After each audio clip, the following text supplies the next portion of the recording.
81. Which of the following sites is not typical of an involvement factor in a child? Radial head. Which of the following site is not a typical factor in a child? Radial head.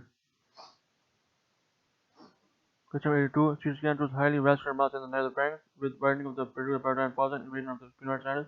Which arterial part of the field vessel likely to be arising from? Internal maxillary artery. CT scan shows highly vascular mass in the nasopharynx with widening of the pedicular palatine fossa and invasion of the sphenoid sinus.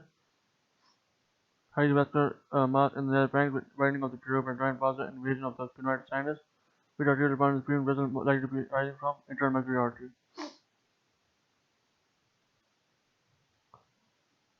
83. Hypoxic ischemic encephalopathy. Affected areas are marked by T1 shortening without T2 signal change. Which is the most likely explanation for this pattern of abnormal signal? T2 signal is masked by lower degree of myelination. And hypoxic ischemic encephalopathy. Affected areas are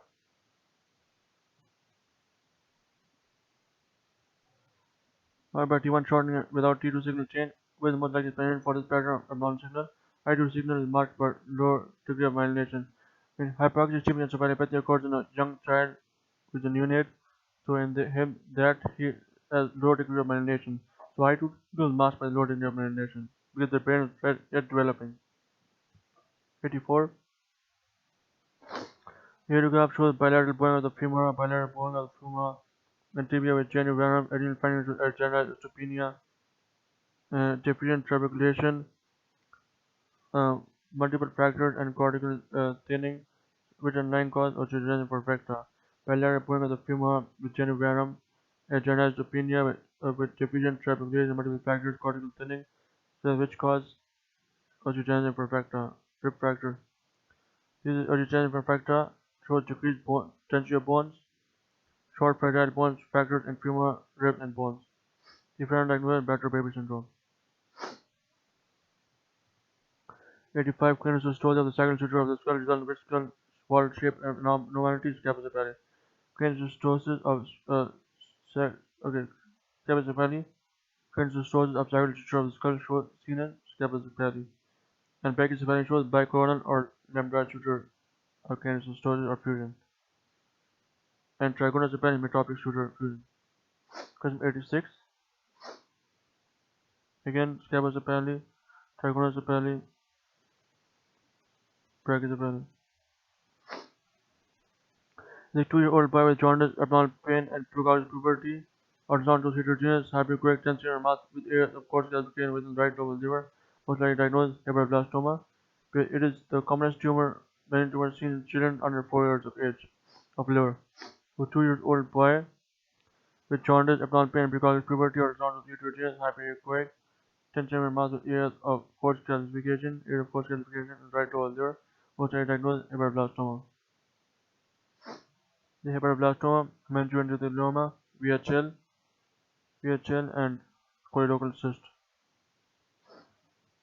2-year-old boy ultrasound shows heterogeneous hypoechoic tension mass with areas of calcification in the right lobe of the liver, most likely diagnosed hepatoblastoma. Most common malignant liver tumor in the under 4 years of age. 87. Which of the following would be regarded as abnormal during ultrasound calcification in a neonate, larger hypoechoic medullary pyramid? Which of the following would be regarded as abnormal during ultrasound calcification in a neonate, large hypoechoic medullary pyramids? Which of the following would be regarded as abnormal during ultrasound calcification in a neonate, large hypoechoic medullary pyramids? Radiate findings choose that which favors a diagnosis of NF1 above VHL syndrome or tuberous sclerosis in artery aneurysm. Findings which favor diagnosis of NF1 or both or one Hilbert-Lindau syndrome or tuberous sclerosis, renal artery aneurysm seen in NF1. Renal artery aneurysm seen in NF1, renal cyst seen in 1 VHL, and tuberous sclerosis shows renal cell carcinoma. Also, VHL shows renal cell carcinoma. Question number 89. A 12-year-old child presents with painless swelling at the right side of the neck at the angle of mandible or sounds to cystic lesion with internal debris. He scans to the cystic lesion with a beak of tissue pointing between the internal and external carotid arteries, most likely diagnosed brachial cleft cyst. Okay, this is the brachial cleft cyst. Carotid bone tumor seen on diagrams causing splitting of ICA and ECA. A CT scan to a cystic lesion with a beak of tissue extending, pointing between the internal and external carotid arteries, most likely diagnosed brachial cleft cyst. Body tumor is seen on angiogram causing spraying of internal carotid artery and external carotid artery. 90. 8-year-old boy with tender lump on the chest wall emanating through a large inhomogeneous mass arising from a rib with a large intrathoracic component and preservation of tissue planes. They associate rib destruction and laminated parachute reaction, most likely diagnosed with sarcoma. Rib mass with laminated parachute reaction diagnosed with sarcoma. 98-year-old boy with tender lump on the chest wall emanating through a large homogeneous mass arising from a rib with a large intrathoracic component and preservation of tissue planes. They associate rib destruction and laminated parachute reaction, most likely diagnosed with sarcoma. 91. Which of the following injury is one that is not suggestive of a non-external injury in a 2-year-old boy? Paratibial fracture. 91. Which of the following injury is the one that is not suggestive of a non-external injury in a 2-year-old boy? Paratibial fracture. 2922. MRI shows conus low-lying behind the L3 vertebral body and the 5 terminal 3 mm in thickness at the L5-S1 level. A high signal lesion is seen in the T1, T2 where images in the canal behind the L5-S1 vertebral body, most likely diagnosed with record. The MRI conus behind the L3 vertebral body and the 5 terminal 3 mm thickness at the L5-S1 level. A high signal lesion is seen on T1, T2 where images in the canal behind L5 and S1 vertebral body, most likely diagnosed with record. 93.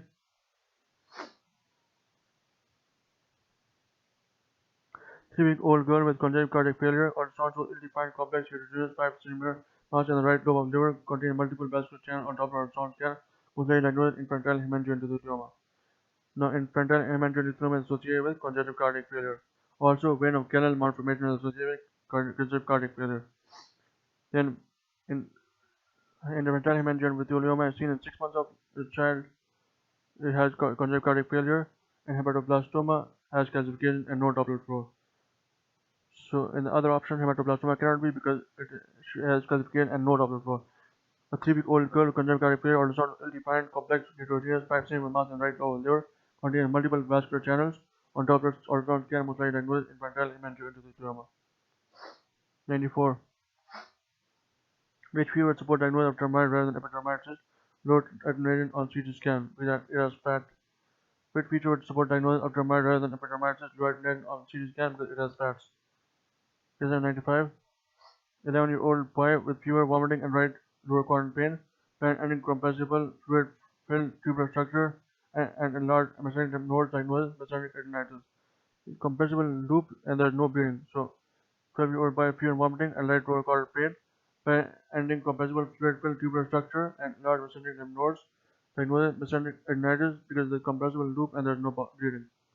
96. Female primary amenorrhea or sound through the distended uterus and upper vagina with echogenic material likely cause transverse vaginal septum.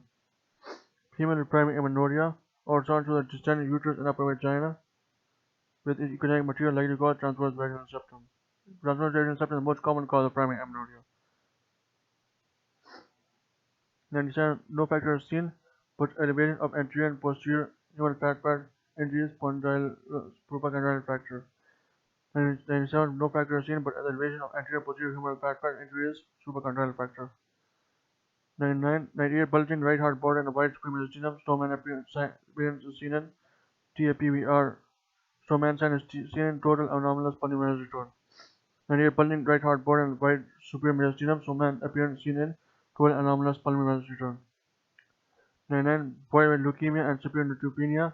Bloody diarrhea, CT scan shows symptomatic thickening of cecum with pericolic inflammatory changes, diagnosis, typhlitis. And boy with leukemia and severe neutropenia, bloody diarrhea, CT scan shows circumferential thickening of cecum with pericolic inflammatory changes, diagnosis, typhlitis. Boy with neutropenia and there's circumferential thickening of cecum and pericolic inflammatory changes, diagnosis, typhlitis. 100 plain abdominal radiographs with distended and thickened bowel loops with convenient gas collection in the bowel wall with diagnosed necrotizing enterocolitis. Abdominal radiographs with distended and thickened bowel loops with convenient gas collection in the bowel wall, most likely diagnosed necrotizing enterocolitis. ठीक है